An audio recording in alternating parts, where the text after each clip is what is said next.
So hello, what's up mga ka-J-Vlog? Welcome ulit sa panibagong video, and for today's video, ano naman tayo, first impressions ulit tayo sa mga bagong labas na Android smartphone, which is ang topic natin ngayon, the Infinix Hot 50 Pro Plus.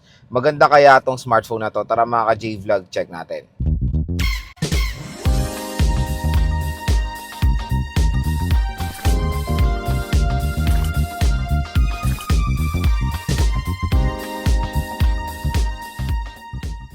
So yun nga, ang topic natin for today is yung Infinix Hot 50 Pro Plus. At yun nga, yung lumabas ngayon dito sa Philippines is yung 4G version. Pero matik na magkakaroon to ng 5G. I-track nyo na rin yung Infinix Hot 40 Pro Plus. Diba? Merong 4G and 5G. So very affordable lang itong Infinix Hot 40 Pro Plus. Infinix Hot 50 Pro Plus 4G. Dahil meron siyang SRP na 8499.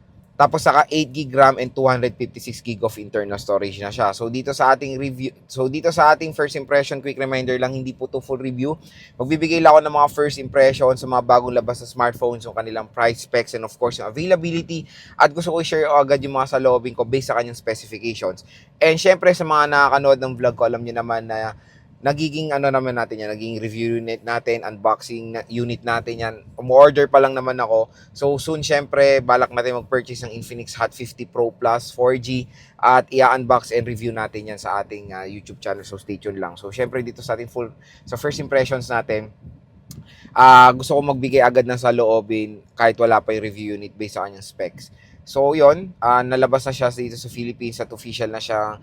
Pwede natin mabili sa pwede natin siya mabili online sa Shopee or sa Lazada, and of course sa mga malls is available na rin itong Infinix Hot 50 Pro Plus 4G. So binigay ko yung SRP niya para meron ka idea kung magkano siya mabibili to, for example sa mall. Kasi may nakikita ko minsan sa comment section na minsan above SRP ang mga nape-purchase silang Infinix or Tecno smartphone. So yon, at least meron ka idea doon sa kanilang SRP para kung for example mahal sa mall, meron ka alternative way to purchase lalo na sa Shopee or sa Lazada. Dahil mating mga J-Vlog, pag dyan kayo mag-purchase sa kanilang mga official stores sa online, makukuha nyo talaga ng mas mura itong Infinix Hot 50 Pro Plus 4G. So very affordable lang naman itong mga smartphones na to pag binili nyo sa online market. At yun nga, makakuha pa kayo ng mga vouchers, and of course, free shipping naman usually yung mga ganyan. Kaya ako, bumibili ako mga ka-J-Vlog sa online talaga, sa kanilang mga official stores para makuha ko ng mas mura itong mga smartphones na to. So doon tayo bibili rin. At kung interested din kayo sa Infinix Hot 50 Pro Plus 4G, ilalagay ko po yung link niya sa description box kung interested kayo mag-purchase itong smartphone na to. So don't worry, i-click nyo na yan para hindi na rin kayo ma-hassle or maghanap. So si Infinix Hot 50 Pro Plus, meron triple rear camera system. Yung main cam niya is 50 megapixel, tapos yung front cam niya is 13 megapixels. So yun nga, capable naman siya ng Full HD 1080p video recording. At medyo kakaiba na ang design finally ng Infinix Hot 50 Pro Plus 4G. To be honest, nare-resemblance ko dito yung camera module ng Samsung Galaxy A920, 18 ba yun? Yung pa-straight lang na camera module. So, parang basic na lang ginawang design sa camera module ngayon ng Infinix na, which is, kakaiba naman ngayon. Buti na lang, di ba, na hindi naman mukhang camera ng iPhone ulit yung ginawa nila dito. So, okay na rin na maiba naman yung design ng Infinix Hot 50 Pro Plus. So sa screen, 6.78 inches, AMOLED display. So yun yung maganda, AMOLED na tong smartphone na to. Full HD Plus, 1080 by 2436 pixels, and of course support niyang 120Hz refresh rate. Punch-hole display na rin itong smartphone na to. At ang maganda dito, since yung mga ibang Infinix kasi, di ba, kilala sila pagdating sa sa mababang brightness. Dito sa Infinix Hot 50 Pro Plus 4G is napaka-solid. 1,300 nits of brightness. So mataas po yan. So maliwanag din itong Infinix Hot 50 Pro Plus 4G. Asahan nyo na maganda yung overall quality ng display na ito. So OS out of the box, Android 14 siya with XOS 14.5. Sa chipset, medyo bagong chipset. Bago sa pandinig, and I think bagong chipset talaga to. The MediaTek Helio G100. So akala ko hanggang G99 na lang yung MediaTek Helio.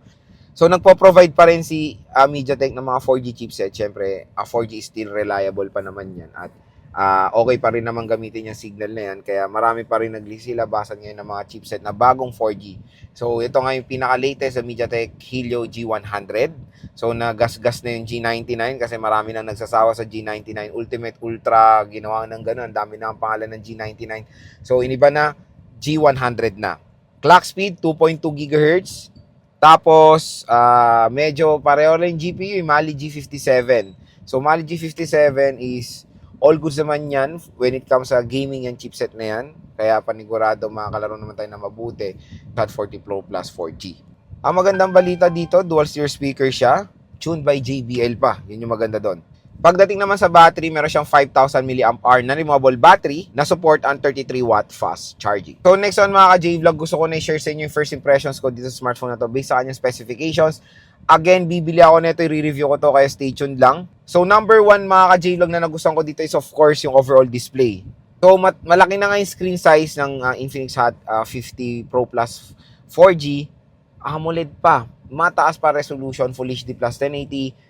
At mataas pa yung nits of brightness niya. So for me, Matic, maganda po.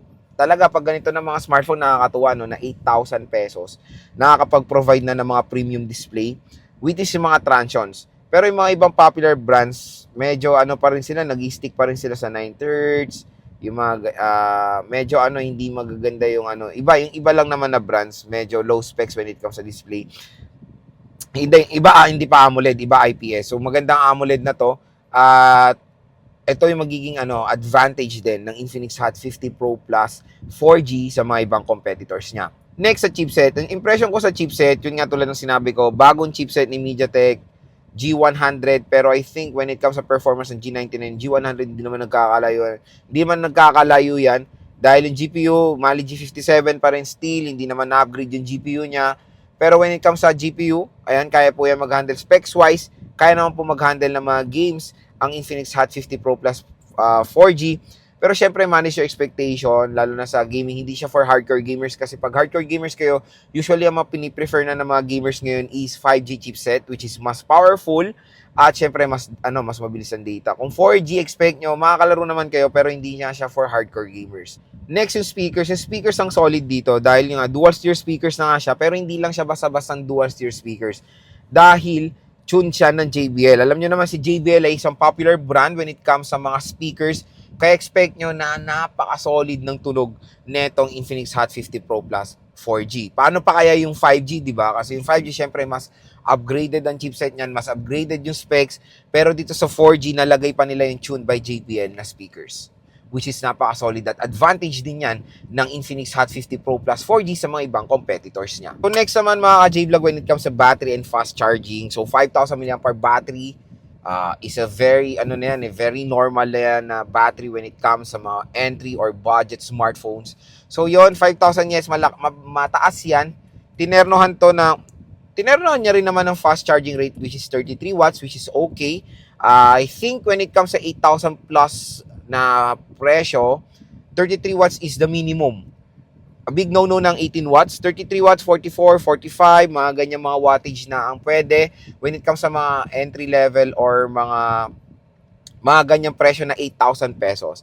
At ang pinakalas mga ka-J-Vlog, ito na yung mga nagiging hype when it comes sa mga entry or budget smartphone, the IP54 rating.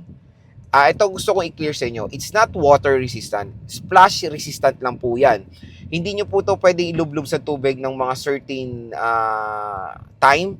Pwede lang to pag IP54, mga talsik-talsik lang sa tubig. For example, nakamotor kayo, natatalsik ka ng tubig. Hindi po siya pwedeng mababad sa tubig or hindi siya pwedeng malublob sa tubig ng sobrang tagal. Pero yun nga, may nakikita ko na minamarket to na malublob nga sa tubig. Pero for me, hindi ko siya sinasuggest ng ganong katagal.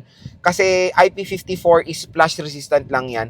Ang pinaka-the best na mga smartphone na nalulublob sa tubig talaga with certain deep or certain distance and certain time is ingress protection 67, 68, and 69. So yung mga ganyan matataas na ingress protection or IP rating is yung mga the best phone na malublob talaga sa tubig. Pero okay naman na merong ingress protection ang mga smartphones today or mga budget smartphone na 54 para naman syempre may protection din naman kahit slight sa mga tubig, di ba?